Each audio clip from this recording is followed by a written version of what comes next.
How about now? Let's see this. No, it will be you be hearing it. Hello. Actually, it goes up and down when you speak. Yeah, I just Ain't we lucky we got?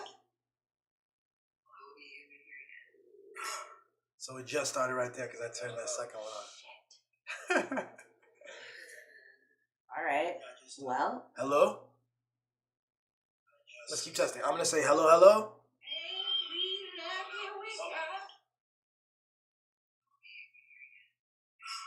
So it just started right there because I turned that second one on. What is yours working? Hello. All right. Well. Hello? Let's keep testing. I'm going to say hello.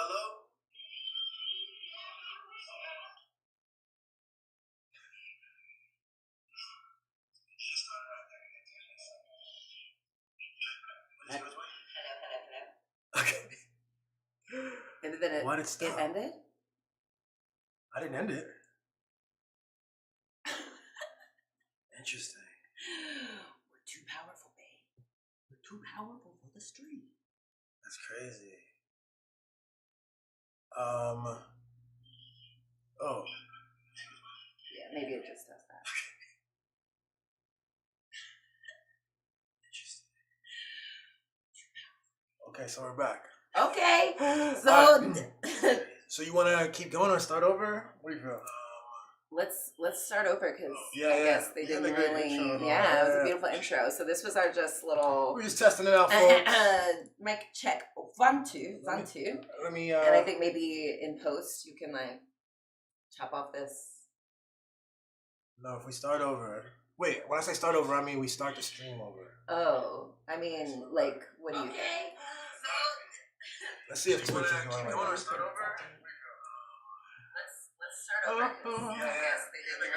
Yeah, and then just like keep going like as if we started over and then that's so funny. So funny how language works, guys.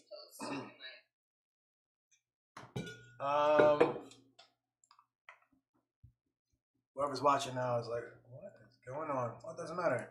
We said we were just chatting. What is going on? What doesn't matter? We said we were just chatting. Alright, so there we go. So this is working. Alright, so Twitch is working. And so what do you think? Yeah, let's just rock out. Yeah, Here's what we're gonna do. We're gonna start from the beginning. Intro again, let's and start then from the beginning. we can do a little. Yes. Yeah. Please watch for that, Sheaves. Is that my pussy? Sorry. You make sure. Okay, is everything working? Everything's working. Is mics on? Mics are definitely working. Okay. Fantastic. Are you ready? Okay, ready. All right. Hot mic every time you need a favor. Hot mic anytime you need a friend. Knocking hustle. Hold on, gotta wait for the pause to end. Keeping your head above water. Making your way when you can. Hey, yeah. Temporary layout. Good times. Hot mic. Easy credit rip-off. Hot mic. Scratching and surviving. Hot mic. Ain't we lucky we got him. Wait. Hot mic. What up, yo? Welcome to Hot Mic. That was great. We did it. Great That intro. was Thanks good. for that. That was Thank fantastic. you, Great that job. was perfect. Yo, this is the 17th episode of Hot Mic. Wow. And Impressive. we've been at this, and we're excited because it's a great show. Really good. Yeah. Yeah, we've been gone a couple weeks because, we just have like an amazing, beautiful life where like all these like cool, interesting, fun things come in, and we're good at like going with the ebbs and flow of the universe and not forcing ourselves into a rigid. The ebbs and flows of the universe. Yeah. We're gonna get into that today. Exactly. Ooh, we're gonna get into that somehow today. We're gonna the topic is about a number of things, but it's gonna be about the ebbs and flow of the universe. What that mouth do. And what that mouth do. We got some clips as usual on Hot Mic, and we're gonna have you for about an hour, so let's just jump into it. Yeah. Okay? What that mouth do, babe? A lot of things. Yeah. Do a lot of things. Tell the truth. Tell the truth. Reach you for filth. Yeah, exactly. Speak life into you. Speak life. They could tell you what the fuck is going on. I mean, that's what telling the truth is. Break it down for you. You know what I mean? Yeah. They can create. They can create. Lure weak men to their death. Like a siren. Okay. That one felt weird to me. I'll be honest. yeah. Okay. Maybe that's more me. Yeah, let's put a buzzer on that for a second. Maybe that's more you? Okay. Yeah, that might be. That's why did you see? I was like, I don't know if I should agree with that one. You like increasingly started to be like, yeah. Okay. Well, I'm not sure if I could you rephrase that? Okay. Okay. Anyway. Let's jump into it, yo. It's been a crazy week. You know what's funny is that we started. Well, we're gonna talk about the Joe Budden podcast and a little beef that's going on with Angela Rye, political commentator. But we've been talking about the Joe Budden podcast on several episodes now, right? And now the other podcasts are starting to talk about it. Look at us being trendsetters. This is how we do it. We everything over and over again. Are the thought leaders. We're like, we gotta, but like, that's for us to step into our power. Yes. Be like, we gotta show these hoes. Exactly. Where they're supposed to be. That's right. Their attention. That's right. We're just gonna be early. We're just gonna deal with that. Exactly. We're just early. You know what I mean? That's how it works. You're welcome. You're welcome. Like, you're welcome, guys. Y'all don't have to be the first. But now we're gonna press forward and we're gonna even actually show you how it's done out here. Okay? And I got this sound joint here where I'm really itching to press stuff. It's really nice. And so I want to give us some points for that. 2 points. Yeah. 2 points for this. For investing in ourselves. For investing in ourselves. Yeah. And let's do the share screen. And let's go with this guy. Y'all do realize Mark called this nigga dumb. I did not hear that. You say a lot of tricky words. No, I don't. I say regular words that's tricky to you. Tricky words funny as shit. That's another thing. When he said, I'm using words that are tricky to you, it's dumb. Yeah, but the person on the receipt. He responded to say you using some tricky words. Come on, he said, Tiff. I'm not using. No, it's not come on, Tiff. That is a way to call him no, dumb. I disagree. And this is why Mark made him feel small. Don't try to belittle me because I'm using a word you don't understand. Don't try to give a put down to me because I'm talking about something that might be a bit over your head. So I did not hear Mark call him dumb. I heard Mark saying, no, don't try to say something to me because I'm using a word you don't understand. Use your curiosity and say, Mark, can you better explain your point? I mean, that's still dumb. Like, whether he said it directly or it was implied, if somebody said back to me, I'm like, I don't know what y'all talking about. And they'd be like, well, you don't know because you slow. That's not calling me dumb. Y'all do realize Mark called this nigga dumb. No. Okay, yeah. I had the mics off. So yeah, what do you think of that? Actually, let me flip this to here. Yeah, I think they were calling the guy dumb, but Mark was just pointing out that like, oh, I'm not using tricky words. Right. You find them tricky, but they're not. Yeah. And that's not calling him dumb. That's pointing out the truth. Yeah. And it's I think they're saying like, oh, he called him dumb, so it's appropriate for this guy to react as he did. I assume, is that why he's like... No, he just, see, this is the whole thing, and we're going to get into it because then it continues. There's been a back and forth with the different podcasts. That podcast you saw there was the Angela Rye and, forget this guy's name, the Native Land podcast. These are like CNN sort of commentators, black political class who get on CNN. And then you got, of course, the Joe Budden podcast, right? Yeah. And then what you got also is Mark Lamont Hill. Mark Lamont Hill is a journalist. Mark Lamont Hill used to be on CNN and was kicked off because he said, he brought light to the Palestinian plight well before October 7th. I wonder if Angela Rye would have been like, he was saying he hated Jews. He said from the river to the sea, so he must have meant that he hated Jews. That's what people are doing. Well, Angela Rye did not do that at the time. What did she do? Like, I'm just saying in this, where she should kind of be on Mark's side of like explaining what actually was happening. See, that's what I'm saying. Not giving the line that obviously we're supposed to have. Like, now that I know that there's CNN people, like, they're here to like help us understand what's being said. So in this, when they're like, oh, he called him dumb. Is that what happened? And then when Mark was kicked off of CNN, what did his colleagues do? Did they say, oh, what he actually meant was this? You talking about like colleagues like Angela Rye now? Yes.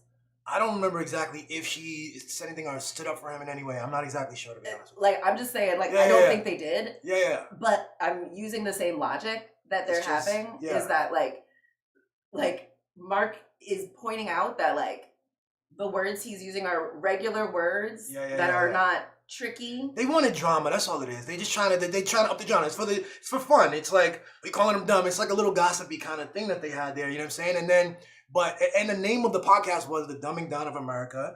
They outwardly insulted Joe Budden and the dude, that particular dude's his intelligence. And see, that's the thing.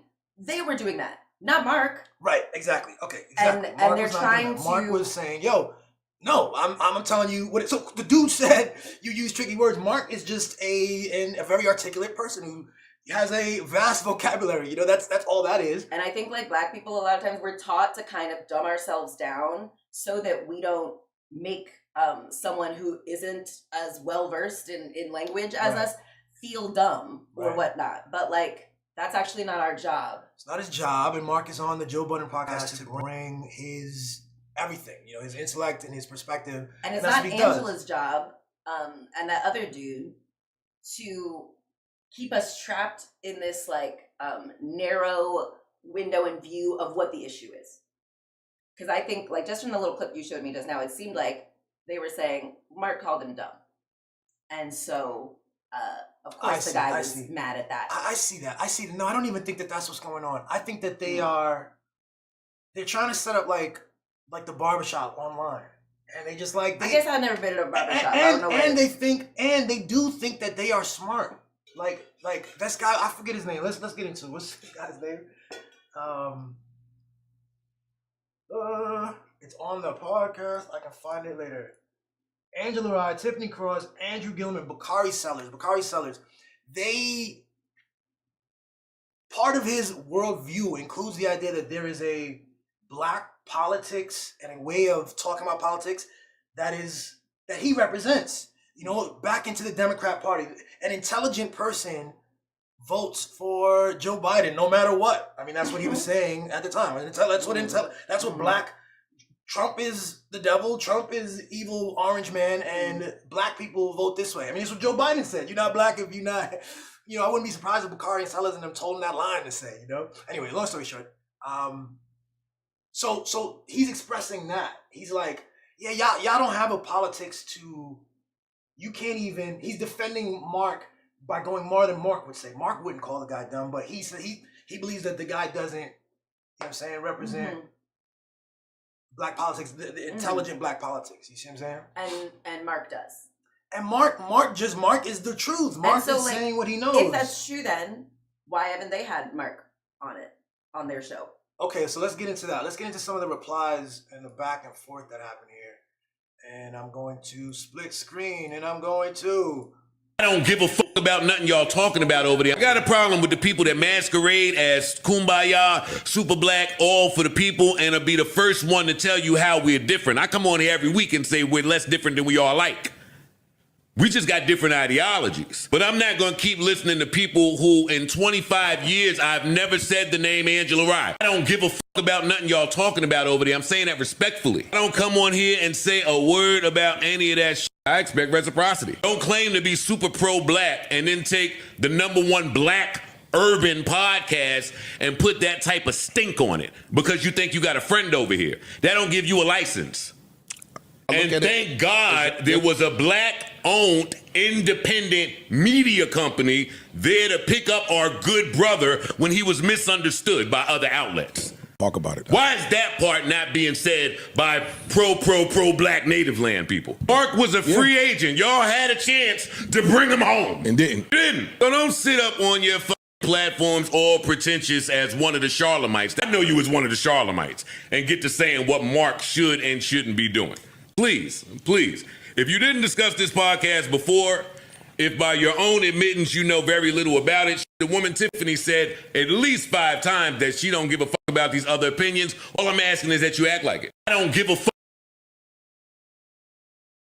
All right. Yeah. Wow. Interesting. Well, I love that we done been talking about I love that we've been talking about it, and I love that it comes in this full circle where now we get to talk about it with even further nuance. Exactly. Because we had a critique of the Joe Budden podcast. Yeah. We had a critique of the exchange that Joe Budden and Mark Lamont Hill had, and that space and how they were treating him. But it didn't, I don't think it came off, it didn't have the same intention, and it didn't come off the way that, what Angela Exactly. Exactly. It's completely different. Theirs is their critique, because I think if you went on more in the critique of what Angela Rye was saying was that kind of they're dumb and uneducated. Right. And that's the crux of the thing. And then Mark told him that, and Mark represented that, and this is, yeah. And I think Joe Budden is correct that I don't think he holds himself up. I think he does hold himself up as the kind of average, common, not very smart guy, like a Joe Rogan. Joe Budden? Like a Joe Rogan. I think he's an everyman who's I don't know all these smart things. I'm not a political guy. And so it's a performance. They're smart enough to know that they should be talking about things. But my critique of Joe Budden was that he brings Mark on here to kind of as just a token sort of to be you get the smart nigga on, but you don't pay any attention to him. You laugh at him. You don't take him seriously. But he also points out that Angela Rye is they're supposed to take the Mark Lamont Hills. They actually worked at CNN too. Exactly. You're right. They have no they're just it's revealing themselves, Well, it goes into a deeper thing that not everybody can see all the time, but there's an ideological difference between Mark Lamont Hill and Angela Rye, exactly. And it's meaningful, and it's not. Angela Rye is about getting the bag, and Mark Lamont Hill is about doing the right thing. So Angela Rye, it's funny, I know Angela Rye, actually from way back in the day when I was on Capitol Hill, Angela Rye and I were on the Hill together. They were in the Black Congressional Yeah. gang. CBA, Congressional Brunch Gang. They had meetings and they would talk about, we would get together, staffers on Capitol Hill who were black, you know, it was like pizza parties and chill and talk and get to know each other and have each other's back in this very white space. How old were you? Congress. 22, well, something babies. like this. I left at around, when did I leave? I left at 28. Yes. Okay, so I've seen this crazy path that Angela's taken, and I don't want to like reduce it on something, especially because I know her, but I also like she's in a very liberal space. She gets called on for CNN. She goes on panels where there's really dumb white men who sit across from her and say ridiculous things, and she kind of does she call them dumb? That. She doesn't call them dumb because she wants to get. Well, sometimes she kind of innovated the joint where she had a little sassy black kind of energy, woman's energy to it, but she wants to get called back. Like it's a whole thing. There's visibility. There's like a whole connective tissue there. So, for instance, the Native Land podcast won't just like Joe Budden was crazy, like nervous about Mark Lamont Hill talking about how many of his Palestinian co-workers were murdered over this last period. Joe Biden was like, oh, nervous. Angela Rye's podcast, they don't touch that with a 10-foot pole. They don't touch that issue because it's not just fear of this murderous rogue state. It is about like a whole system the Democrats and the politics and you want to play within the spaces of like normalcy and credibility. You know what I'm saying? So she's just like that. So you have Mark Lamont Hill though. Mark Lamont Hill, who's like, he's showing them the way forward, actually. He's like, you're not supposed to be like just keeping your mouth shut and saying whatever they want you to say just to get the money, just to sit in the room with the worst humans in the world, the most compromising, opportunistic cowards in the world. That's true. You're not supposed to do that. You're supposed to be more like Mark Lamont Hill. I think I'm also like always trying to like pull us even more forward, step more into our power. And I'm like, Mark, you got to see you're too good for both of these rooms. Both of these podcasts. 83 points for that. Thank you. Your platform is big enough. You don't need them. And if anything, they pull you down. I mean, Mark has his platform. Mark has several platforms of his own, totally independent. He's also a regular on Al Jazeera. And he gets rightfully called up in all kinds of places. But again, because this world is so backwards and absurd and they reward goofy shit, there are places where Mark is no longer welcome. And these are places where the native land people are. Not just Angela, but which is crazy. Like Kari Sellers, And like that really just reveals I would struggle to be like an Angela Rye and like the other people on that podcast to like have it revealed that I'm just a puppet. I don't really talk about substance. I perform, Black substance, but when the actual talk of doing something, of using our power, then the best we can do is just like chit chat about it and like say like, oh, I'm scared. I don't know. I just, my brain. It's storytelling. It's storytelling, yo. It's storytelling. You tell yourself a story. Yeah. You know what I'm saying? Based on what's going on, based on your sense of what is advantageous or what's too far, you can push someone. Which is based on what your parents told you and your community and your grandparents, and it's the stories that we've told, and the news is what the news tells you. Is they constantly reinforce like our sense of what is. Didn't you watch an episode of Native Land and they touched on Palestine? Actually, they didn't touch on Palestine. They touched on Israel bombing Iran, and they framed it as like oh man, Netanyahu is leading Trump, and Trump doesn't even care about that area, so he's just gonna let Netanyahu, bomb Iran, and then Netanyahu's gonna come back running to, the U.S. and being like, hey, like, help us, like, bomb them, and then Trump is gonna send our troops to help him, and nothing about the Palestinians. Nothing about that, like, Biden, empowered and collaborated, full-throatedly sent record billions to make sure Netanyahu and the Israelis could commit a horrific genocide, still doing it, and also, do their expansionist, like just assassinating people in other countries. And it's still going on. And then they framed it kind of though as like, and I'm just scared because I don't know, what if Iran like attacks back and then we, have to like, I'm like, that would be the right thing. Iran is in the correct position. They have to defend themselves against us. And so like the dude and on the it, violent proxy, the violent expansionist, like completely like narrative controlling, very manipulative proxy called Israel. We should be asking the Iranians how they withstand a horrific imperialist terrorist state. But instead we're like, no, we don't withstand it. We succumb to it and we take what they can give us. And when they tell us to be scared, we're scared and we go to work and we take the money and we don't ever, do the right thing. It's a crazy thing, man, because you're sitting in this position of storyteller, truth teller, insider, like leader person. And then modeling that like as an insider leader, you don't get what's going on. Iran gonna start a religious war because Netanyahu is doing. This is how you navigate it, though, right? You want to hit the points. You want to say Netanyahu's bad, but you don't want to. You want to be very careful. You don't want to show empathy. Be too clear about why. And the truth is that they've set the tone. The Zionists who like Netanyahu and these like people who flood the media scene. They set the tone of aggressive dehumanization of Iran, of like that whole area of Arabs in general, but of Palestinians, Persians, aggressive dehumanization.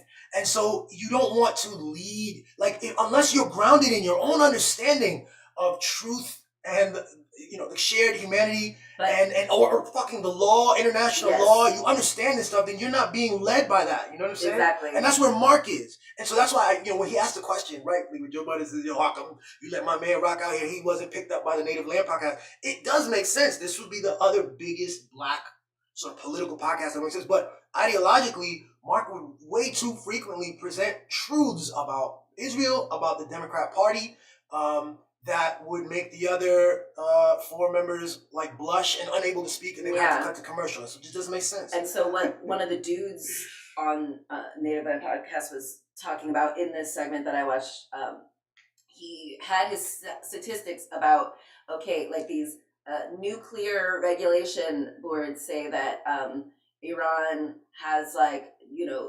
60% enriched uranium, and they would need 90% to have been broken anything or to be troublesome. And so there's kind of not this thing, but still kind of using this idea that it's close. They're trying to stop them from getting weapons of mass destruction, and not the premise that the U.S. are the bad guys. Yeah, of course. Every country deserves to have a mechanism to protect themselves from the U.S. because the U.S.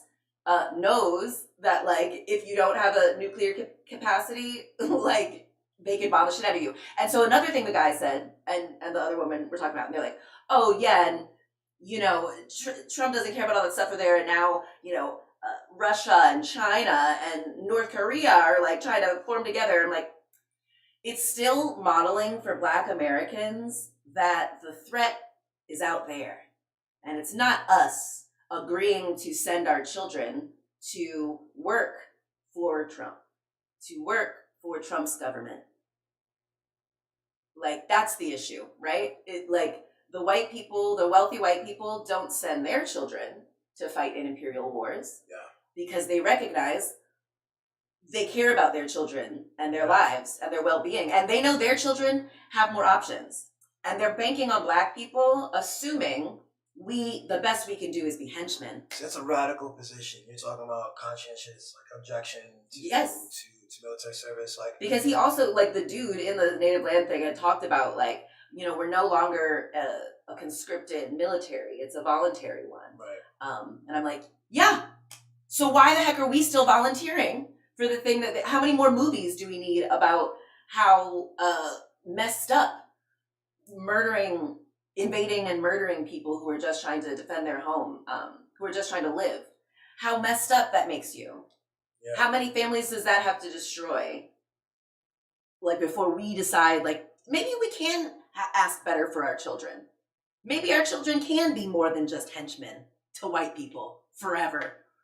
And like maybe, you know, like all white people have to do is just say that they're serving your country. Because that's right. Isn't that the thing that black people will, I can serve? Oh, I can be of service? Oh, great. Where do the white people say I can serve? Let me go do that. You know, it's not just the serving. There's a whole mechanism of support and benefits and upward mobility. And it was especially, I mean, you're talking about now is the 2025, but... Yeah, you get to be a well-paid servant of imperial violence. The challenge, the thing is that the military has a very strict and obvious sort of chain of command and hierarchy. It's very clear. It's really important.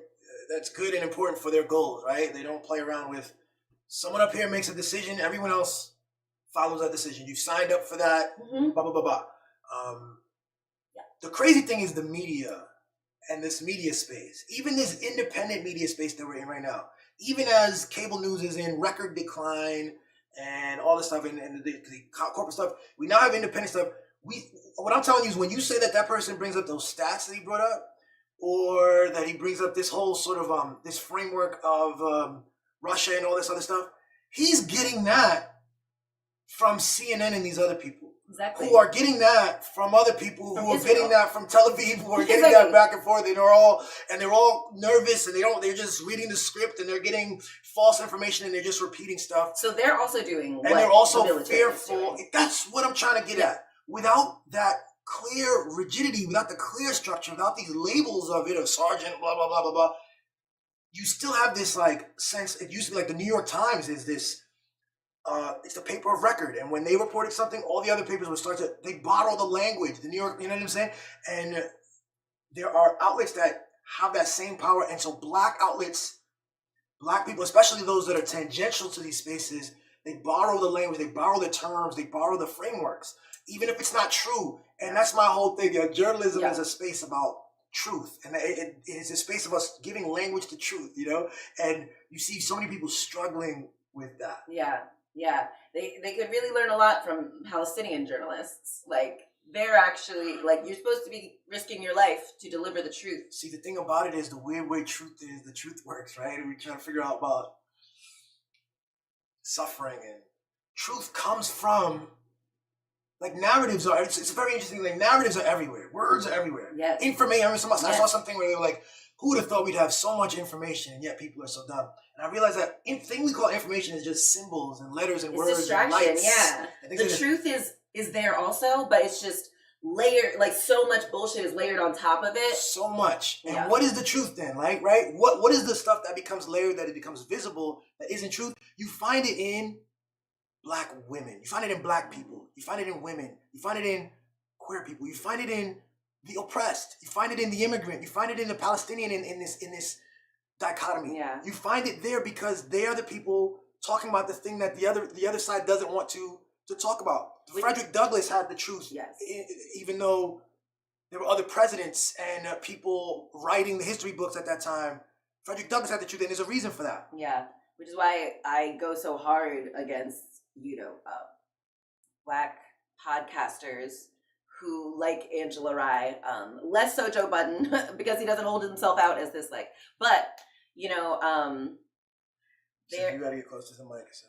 Okay, sorry. Let me know how this works. I hate to be restricted, but okay, we're talking about these motherfuckers. Let us know if it gets better, bro.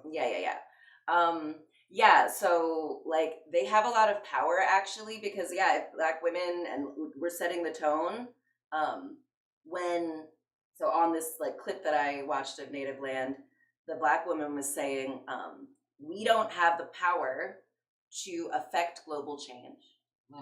That was the thing she said, and everyone was like, yeah, of course. This is why they don't talk about Palestine, because they don't have the power to affect global change. Is that what you're saying? That's what you said? That's literally what she said. Okay. They didn't even bring up Palestine. So they were talking about that in regards to Iran, Netanyahu, but also Trump. Whatever he wants to do globally, no power to affect that. And yeah, but it's like, you know, yeah, like, okay, well, if you can't affect, it's all made up and it's all the same thing. So if you don't have the power to affect global change, you don't have the power to affect change when we're in the country of the globe. Oh my gosh. You know what's also really interesting about the thing I saw? I got to show it to you. Like, I wasn't listening to it with my audio. I had the subtitles on, the closed captioning. And the dude kept saying how, you know, America is, you know, the leader of the world order is what he said. But the closed captionings kept saying war order. The U.S. is the leader of the war order. And so he was talking about this when he was talking about the fear of China and Russia and North Korea getting together. And he's like, kind of like the U.S. is kind of the rightful leader of the war order. And he said it several times, and it kept saying war order. The closed captions kept saying war order, and I was like, wow. Bingo. Wow. Yeah. It's like... But even that phrase, I mean, I know that, like, I've my graduate degree is in international relations and ethics. I don't bring that up too often, but it was a big part of my life, and I have an understanding about the post-World War II international order, the UN, and all these systems that were created in order to prevent genocides, by the way. This logic that he says there is just some shit that they repeat. You know, after World War II, the United States dropped, the only country to drop nuclear weapons ever. They dropped them on Japan.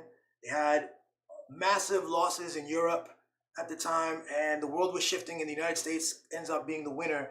And they created this thing about American exceptionalism, and they're right. They control the world. And I think we are, but it's the not leaders true. Of the world. I think we are. Like, that's why the world order is pedophiles first, their henchmen second, and everyone else is exploited by the people in this class. And like the third tier of, you know, the wealthy, the, you know, the media, the politicians, like, they're here to make sure the war profiteers and the racists and the violent, wealthy assholes can stay in power. And that is the world order, for some reason right now. Of course, they don't see it that way, right? They see themselves as brilliant stewards of civilization and, you know, innovative and the kind of... Jared Kushner had a speech at Israel where he said... He gave a speech just recently, I think the last week. Jared Kushner goes and says he's grateful. He wants to praise Israelis for not stooping to the barbarous levels of their enemies. That they never chose barbarism. And we are special, and I'm so grateful. And that's how it goes. You just create these things. And so, but the thing is that they believe that, so you've heard the thing, that to the victor, the victor writes the history, how's it go? So that they believe that, they'll just get away with calling themselves miraculously, brilliantly, they assume they're going to be victorious. Civilized and victorious, and that they have the control of the pen and of the history books and of the narrative at the end of the day. And they don't have that. They don't have either of those things. Yes. They're confused. Yes. But their confusion, like the people who at this point still can't make their mouths say the word genocide to talk about what's occurred, even though every expert on the subject, every expert individual and expert in human rights has made it clear and has written papers and videos. And remember earlier on when I said it, very early on in the conflict, people that I knew from CNN were like, whoa, they had all these things. There's illegal this and all these. So now we're 2 years on, and everybody's slow. And if you still aren't, you're not connected to reality, right? You have a story, and you think something's gonna, you think something's going to I don't know, something's going to prevail over truth is what you think. You know what I'm saying? Literally. They think they're going to be able to just crazy? Like, lie their way through this and just hope if they commit to the lie and enough people commit to the lie and they still get invited to the cookout, like we still do everything else normal, then they're hoping that, we just go along with this horrible white supremacist, you know, imperial system. So one way to do that is just constrain the story for you. You go... Just talk about it. Talk about the world in a very, like, for black people. Like, I'm concerned, I'm telling stories about black Americans in Detroit. Oh, man, bad. I hate that they do that. I'm like, why are you guys taking on this, like, infantile... Yeah. I can't do anything. We don't have any power. We don't have no power. We don't have any power. You gotta be careful with that. Only the white people have power. Yeah. All we can do is hope that the white people will pay us money. You gotta be very careful with these, like, at least I saw on Facebook a couple of friends were talking about Zoran Mamdani and saying how they can't vote for him because people don't realize, it's like, you expect them to work. Like AIPAC runs our politics.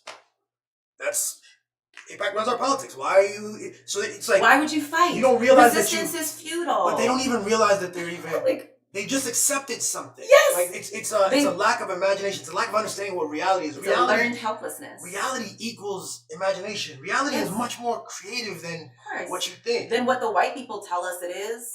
I'm sorry. So the white people say, like, you don't have any power to affect global change. AIPAC rules us, and so you guys just go, oh, let's go to work. You got to be careful the language you take on. The stories you assume. That's like the one, thing that you can absolutely control is the stories you accept. And like, yes, like we've been programmed for, since we've been kids to accept disempowering stories where the white people always win and we're lucky to maybe be a sidekick or a beloved pet of a white person. But those are stories. Jesus Christ. You see how white people treat their pets though. They will leave their entire fortune to pets. Queen Elizabeth had like 18 corgis and like, that's like her thing. That's her personality. So all I'm saying is white people will make their entire personality their black pet. I don't know how that, I don't know. But I think that's what like fucking, like, a little bit there. I don't know. I think it was like Joe Biden. Like that's how he like got so much clout with black people is because he was the vice president. Vice President Barack Obama. He's a great way to pull clout. And so, like, now everyone's like, oh, Joe, he's at the cookouts. Like, yo, he's a murderer. Yeah. He's a crazy, bad person who actually, like, started a genocide, lied about it, and then handed it off to a person that I'm supposed to believe is Hitler. And then sabotaged the Democrat Party's chances of winning in potentially the most influential and important election in our lifetimes, right? Like sabotaged it by doing Weekend at Bernie's, you know what I'm saying? Up until 3 months before the election. Yes. Come on, bro. And they don't want to say that because they would have to talk about their whole, like, how goofy did they even allow that to happen and all the goofy shit they were saying at the time. Which I feel like in this, in another episode, I think Mark had said, a lot of black men want to be white men and I wish they would learn, didn't we see Trump? He's pointing out that Miriam Adelson, there's this Israeli woman, Jewish woman who is is a billionaire. She's just bought. He says, Miriam Adelson, $60 billion in the bank. This is a quote. $60 billion in the bank. He was impressed with the fact that it's not assets, which is where his wealth is. Yeah. She's got cash, and he's just like, everything she wants, she throws her money at, and it happens, including him, the president of the United States. And he knows it, and he says it publicly. And he at least knows his power enough that he can be like, you're going down with me. He at least points out the people who have a gun to his head, But Angela Rye and Joe Budden are like, no, everything's fine. Like Derek says here, David Land Pod is sponsored by iHeartMedia. Ooh, tell me about iHeartMedia. I know that I used to have Sirius XM, and I feel like they were connected to that somehow. I know iHeart is really big and the #1 audio company in the U.S. It's huge. I don't know who the owners are. Probably 2 white people who look like Richard Branson. Who each look like Richard Branson. Yeah. Look, they've got so much at stake. This is why we've been.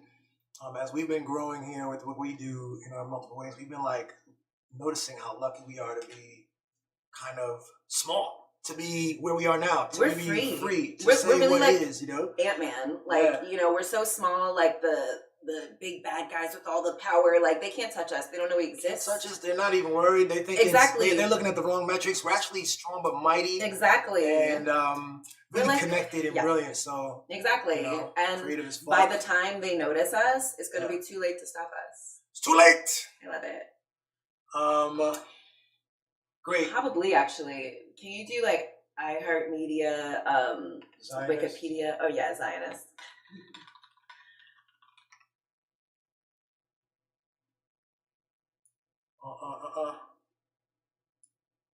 Provides a platform for diverse and conflicting views on the Israeli-Palestinian conflict. Okay, yeah, that tells you who they are. Yeah, Derek says, they're owners.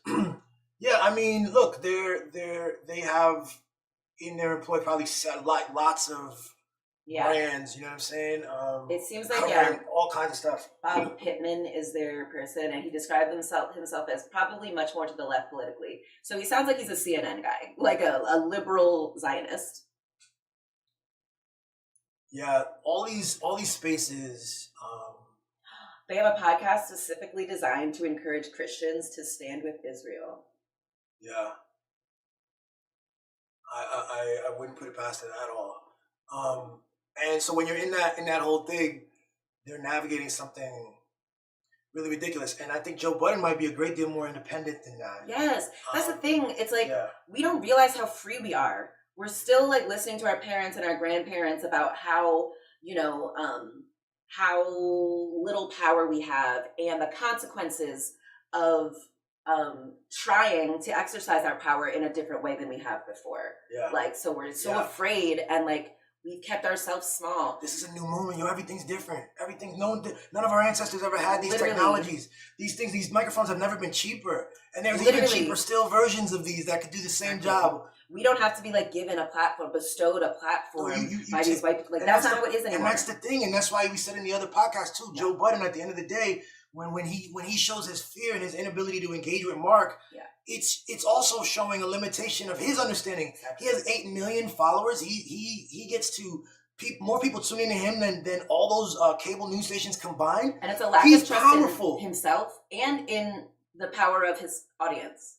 And in the power of his audience, Because if you really trusted his interesting soundbite. I'm working on it. It's still working out. But like, if he really trusted himself and his audience, he would know he doesn't need these people. They're gonna follow you wherever you go.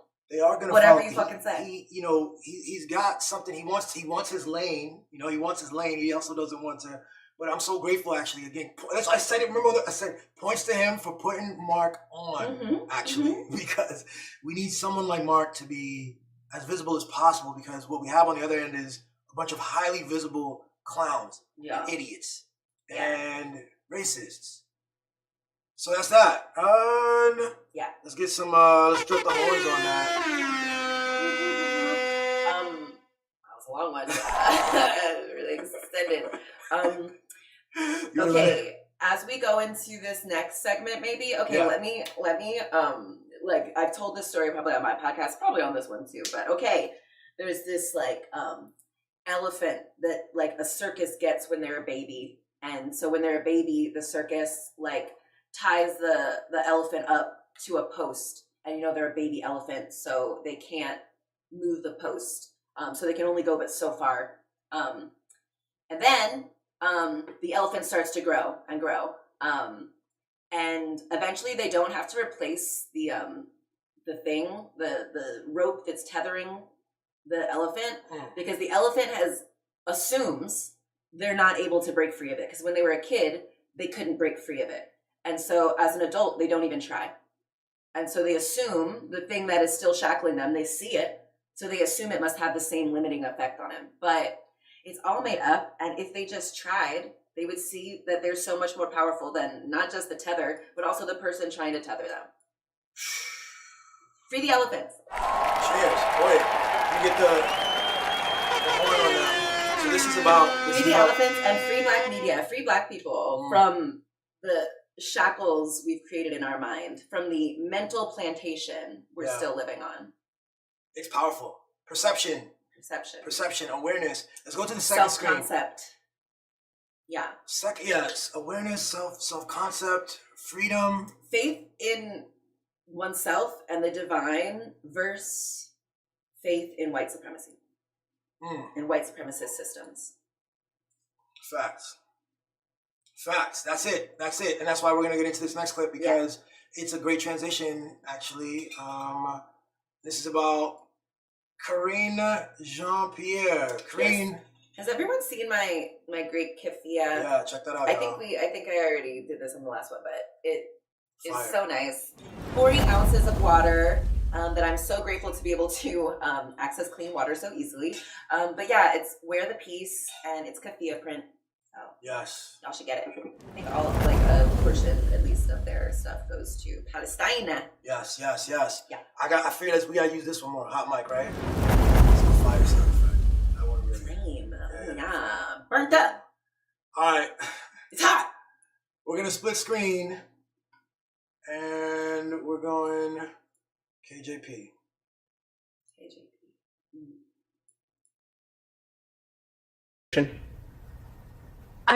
Look. Do you have any regrets at all for anything that you said while you were speaking on behalf of this administration? It's a simple yes or no. No, because you're asking for a yes or no question. I want to put some context to it too. I woke up every day. I woke up every day very proud to be the White House press secretary. I woke up every day as a Black woman who is queer, who no one had ever seen someone like me at that podium standing behind that lectern. It was an honor and a privilege to have that job. And I did it to the best of my abilities. And I spoke for the President of the United States, a person that I believe was a decent person. We did not get everything right. No one is saying we got everything right.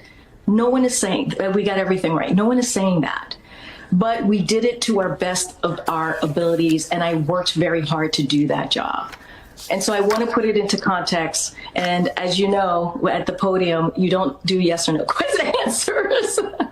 No, we were hoping you would now that you are speaking for yourself and you're not at the podium. But I was very proud. I was very proud of everything that I did. So I don't take anything back. I was really proud of everything that I did. Again, we didn't get everything right. All right, Karine Jean-Pierre, thank you. Do you have any regrets at all for anything that you said while you were speaking?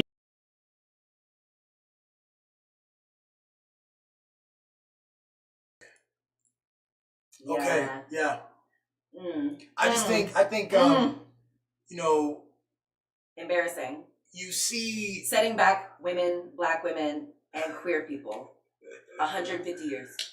You see this, it's the same sounds and the same noises that the dude at the State Department was making, that white guy. The white man. Who left the State Department and then starts to say, yeah, actually, it was Netanyahu that was ruining all the peace deals. Yeah, actually, it was Netanyahu that was setting all of these policies, and I was just repeating things. And so he should be proud because he's doing his job. And so she should also be proud because she's the first Black queer woman to be doing the thing that usually is reserved for the worst white men. Like, girl, have some respect for yourself. Have some respect for fucking Black people and Black women and everyone in the country for our intelligence. It's so wild. We're just taught to be such obedient children, and Black people especially. We're taught to be such good slaves that when, someone's like, do you regret all of the genocidal lies that you told? And she's like, no, they told me to tell the lie, and I did it. Every morning, I woke up proud to say a thing I knew was wrong. And she's still in it. Next question. She's still in it. Exactly. But even, Kamala Harris had to come out with a book, and the book also talks about that period, and she tries to find a very creative way to distance herself from the last administration and from the genocide, and from Biden, but still hug him because he's still, they can't come to the full, this is about full truth telling has to involve going into telling the full story. And because they're still in it, there's still a whole mechanism that they're going to sort of plug themselves into, from podcasts to college campus tours to book selling. The white supremacists. They can't go to the full thing. They have to still salvage something. And so the journalist, well, it's MSNBC, so I won't even call it that, but this guy asked her a question. And, you see him, he's a little disappointed. He's like, well, I was hopeful that maybe you'd be able to speak for yourself now that you're untethered. No, she's a child. She's just happy that she got a perfect attendance award. She always showed up. you loser. Are you freaking kidding? And so like, but like, that's also something that like Black people, I think we've been taught, like all, like we're a get the bag culture. Like we have been taught, like, you don't resign in protest of how you're treated, of how other people are treated. No. If the white people pay you to do a thing you know is wrong and very harmful, you do it. She could have resigned in protest, and it would have been powerful. That's what I did. And now I'm living my best life. A lot of people resigned in protest. In different sectors and things, to really like include it, to really realize that you're not separate from the thing. It's not a movie. She could have been a black woman, queer person could have led our country in how you're actually supposed to respond to tyranny, regardless of what, like political faction it comes from. You're not like, yes, these white men might say, hey, my job is just to follow orders no matter who is giving them to me. That is what Black women are supposed to come to the conclusion of. Queer people aren't supposed to come to the conclusion. Here's the question. If this is the case, if everyone should just sort of follow this. Do your job. With, by the way, she models this. Like there are Black women, queer Black women who are looking at her and saying, oh yes, exactly. Yes. I too can. Yes. Oh, thank you, Joe Biden and the Democrats for putting that. So, okay. So there are people who are going to try to emulate that. But if that's what it is, what is the point then? What is the point? We're teaching our children? Like you're going to do, so you're going to have a Black person or a brown person or a queer person at the forefront giving their voice. That woman, Thomas Greenfield at the UN, another Black woman who they put in the front to raise her hand to vote down genocide resolutions, to vote down... vote for genocide. To vote for genocide and to vote down all of the mechanisms to chastise and to discipline Israel on the global stage diplomatically. To vote all of that down each and every time, to raise her hand. It's with intention they put a Black woman there. And we are now complicit in the story of like how we got this moment wrong. Yeah. You know what I'm saying? And so the question is, what was the point? The point was to do what? We want Black places and high places for what? To commit genocide. So then the white people don't feel like bad when people are like, oh, America's racist. They're like, no, look at all the Black people doing it too. Look, the Black people are just as violent.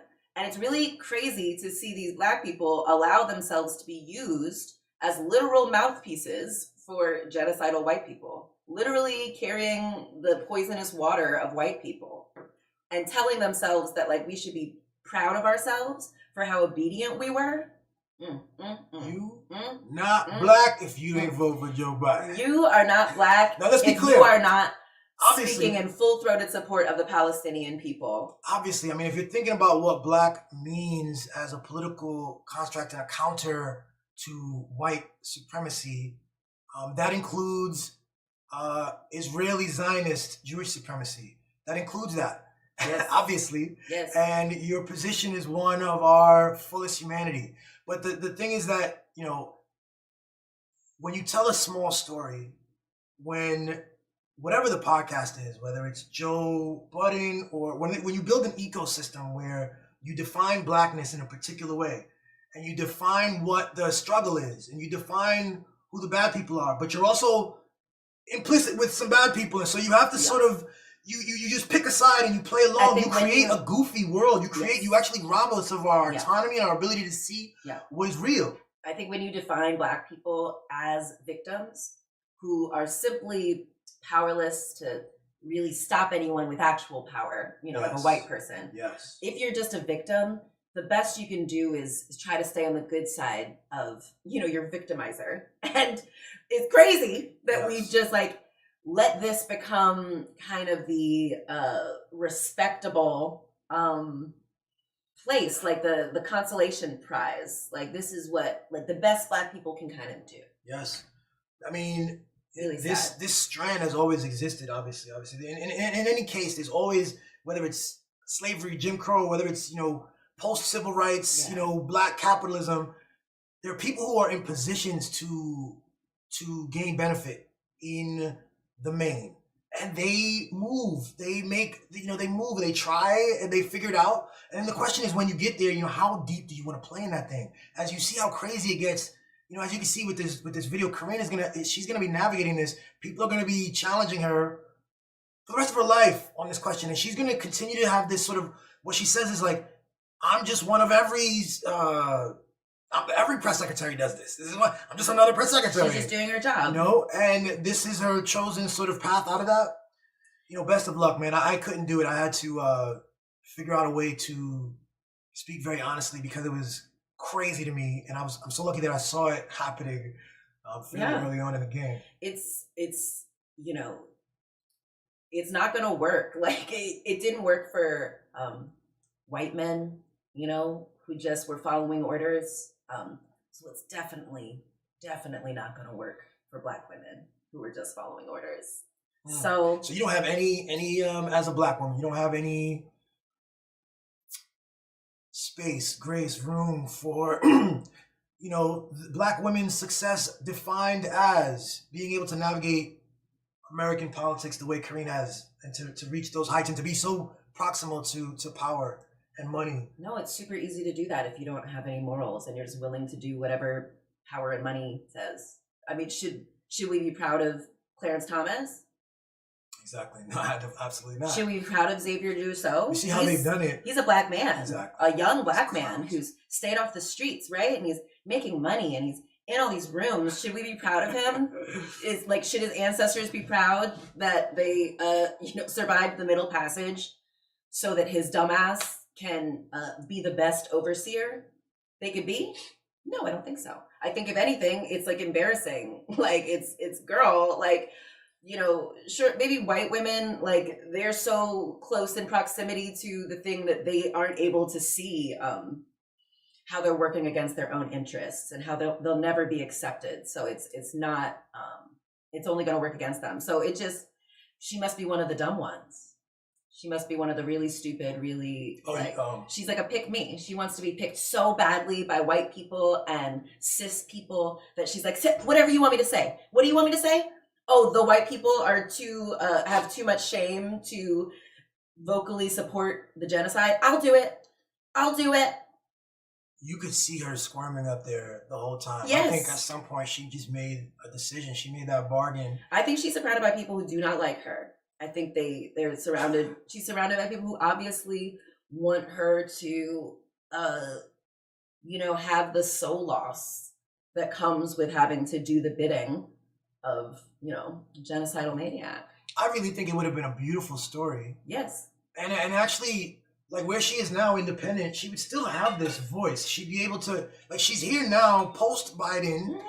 She'd be exactly where she is, except she would have gotten that right. And powerfully, and she could have demonstrated something. And the thing is, she's not, you called her dumb, she's really smart, she's really credentialed, she's really educated. She has a long history of this political work that demonstrates her intelligence. And prior to this, like her sort of left-wing working class, you know what I'm saying? Like she's I think of Haitian descent. Like, so it's just like traitor. This is she comes from people who are like, give me liberty or give me death. And she's like, oh, I need that job, so I will take whoever's liberty I need to in order to secure my job. It's crazy. I mean, she has to see common, like, take your right-wing clown. Who's that guy? Fetterman? He's a Democrat, but he's very compromised. It's like, she gets all of that. She sees can just all take, of it. Like, the vampire-looking dude, her other counterpart, Biden's, like, Matt Miller or something? Matt Miller, yeah. Stephen Miller. No. Stephen Miller is you're talking about the press secretary. Yes. He's all these same guys. Are they also? Isn't she also Stephen a press Miller secretary? is the okay, gotcha. Okay, so yes. Matt Miller, gotcha.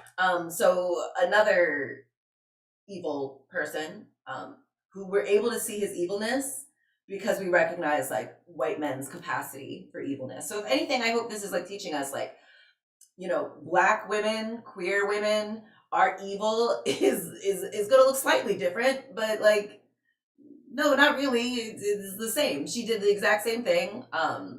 Everything looks different because it is what it is. It is, but it's the same thing. But it's the same thing. Like she's doing a bad thing that she knew was bad. Every morning, people were shouting at her, telling her it was bad, and she is a white supremacist. She's banking on whiteness to win. What do you think about the argument that I've heard some people say, and this kind of reaches into something they might call Afro-pessimism, which is a whole other, is a philosophical approach. Anyway, it's not gonna get into this conversation, but what do you think about the argument of like, this is a burden you've placed on her that white people don't have. This requirement to sacrifice one's best financial interests and career interests, it's for some greater like community good. Yeah. What do you think about that? I also have the requirement for white people. I don't know why everyone else isn't having this requirement for white people. I don't think Matt Miller is correct for also supporting the genocide because he was, making money. And I don't think anyone was doing that, was saying like, when Matt Miller came out and promoted the genocide, they were like, okay.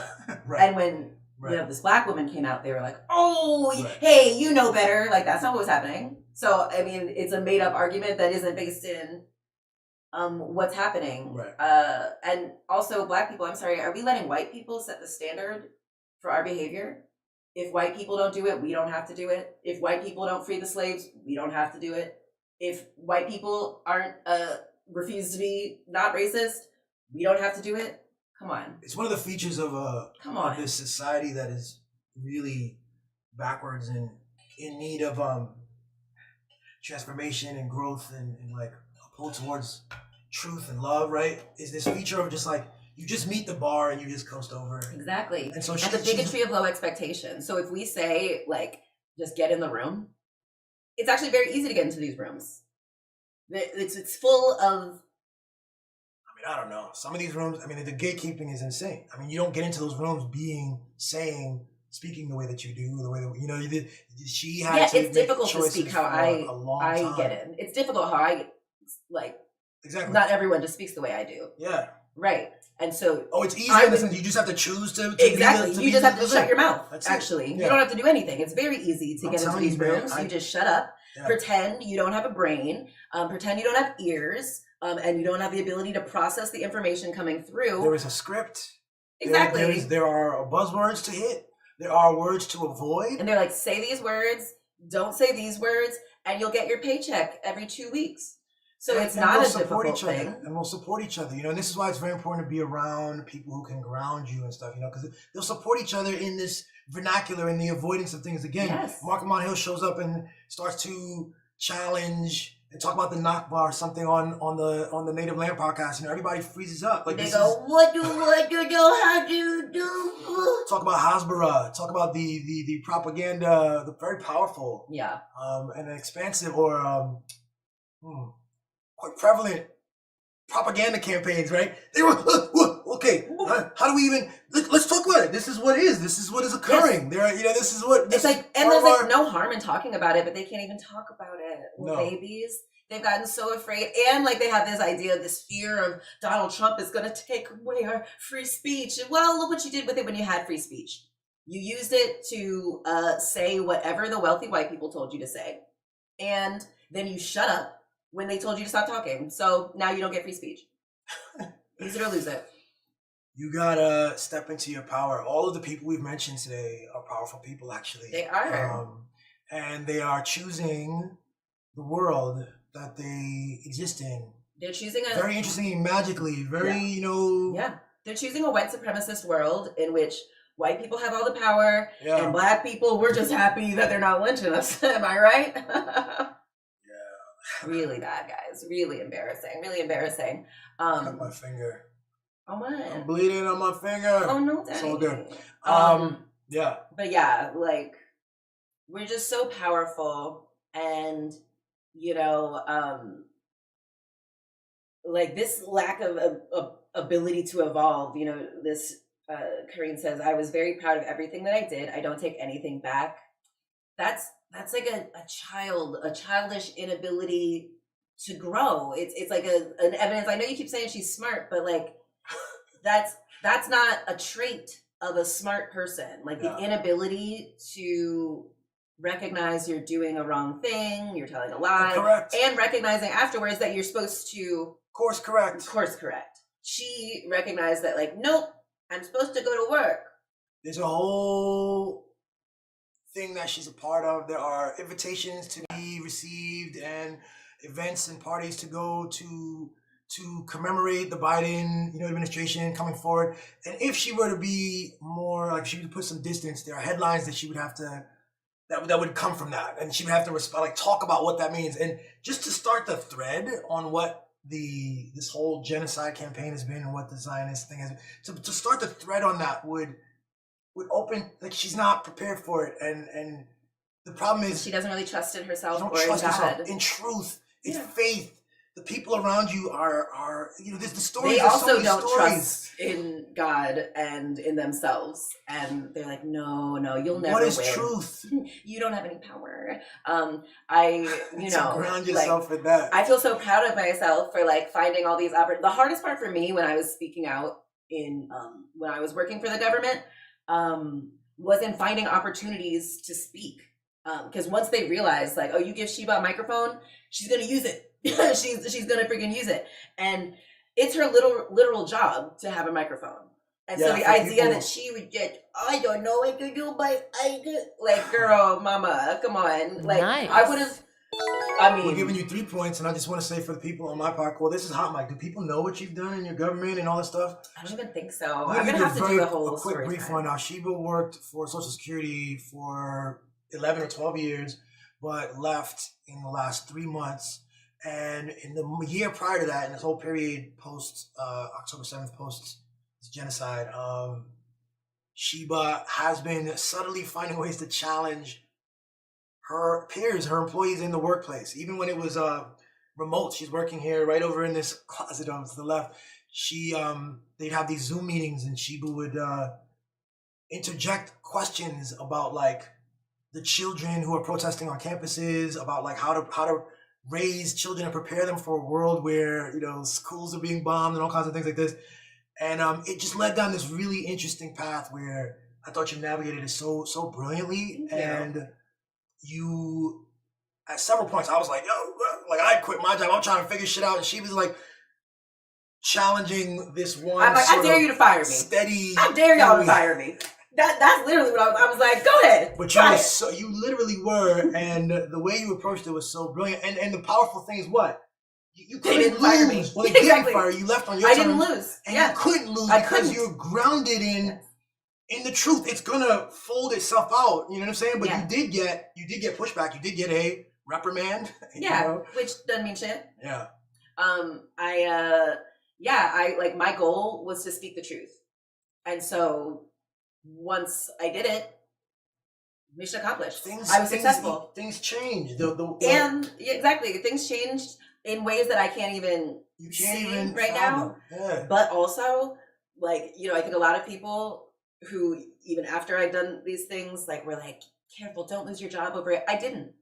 Right. Literally nothing happened. And that's the thing. We have this idea that, like, if we speak up, if we try to push back against white people, then they're going to hammer us back into submission, and then it'll teach all of us, see, that's why you don't speak out. But no, I knew, I was like, I guess I'm going to have to be the one to show people that, like, when you do it, when you trust in yourself, when you trust in the divine and what you must do, you're going to be supported. And that feeling of, like, anxiety and fear and the pains and like, oh my, it's you, and it's okay. Yeah. It's actually not the indication to turn around. Exactly. It's not evidence that you're on the wrong track. It's actually evidence that you're on the right track. It's evidence that you're on the right track, and it's evidence that is something to be teased out. It's something that matters to you. And it matters. There's something that matters, but that this is just a knot that can be explored, and actually once it releases itself, there's a whole new world that actually incorporates more truth, more external truth, and more internal truth. You won't be carrying so you won't be on the podcast having like Joe Budden struggling to figure out what words can he say when Mark Lamont's bringing up issues he can't deal with. No, Mark gets to walk and speak without having to double think. Yeah, it's like, and like, Mark is. And he built that. Inherently the same, though. Like, he is not. But he goes through the same thing, I'm sure. Exactly. It's not like he's not afraid. Yes. His colleagues are the ones who are murdered. Like, you don't think he's afraid, but like, he still does it. And so, like, Black people, we have to not let fear stop us. We can't let our fear of the whip and whatever the 2025 it's a story. We have a narrative, because you'll find when you do it, when you do the thing you're afraid of, no one will stop you. No one is stopping you now. The world will evolve. The world will accommodate you. It will expand to accommodate you. Can't understand. And more people than you realize will be like, thank God someone did it. And they'll be like, wow, Sheba did it. And nothing happened to her. And you'll be ahead of the pack in a very interesting way. You will. And when you see these people, good people, black people, white people, shitty people, when you see people doing things and you go, wow, that's bold or something. That's brazen. That's rude. Things like this. These are our stories projected onto someone moving very intentionally and freely sometimes. You know what I'm saying? Like there are certain people that I really admire, and then there are people that I can't stand. And I'm inspired by both of these people sometimes. You know, by how they actually aren't constrained. I was raised on some be careful. Yes. Work really hard. Work 3 times harder than these white people. Yes. And be careful because make sure your network is big and don't upset anybody. And it's like, you can't operate like that in a world, especially in a moment like now. Because it's not true. It's made up. It's not true as well. And like, that's not what white people are telling themselves. When I was talking with these other federal employees, trying to encourage them to be braver, I was like, if anything, the first Donald Trump presidency taught me is that it's really hard to get fired from the government. You can literally be like traitorous and do all this stuff. And you know what people said? Oh, that's because he's a white man. No, it's not. It's because he believes he can do whatever he wants. And then he does, and everyone accommodates it. And then you ascribe the reason to him being a white man. But no, that's not the reason. And so, like, another reason I had to, like, start speaking up was because I needed people to see that if this young black woman can do it, you can do it. And you can't, like, I think because when a white man does it, or a man does it, we're like, well, he's a man. Well, he's wealthy. Well, they can get away with stuff. But, like, you go say, I'm a black woman, can do it. Exactly. Sheba did it. Sheba does it. Sheba did it. Sheba does it. Sheba does did it. Sheba does it. She was doing it.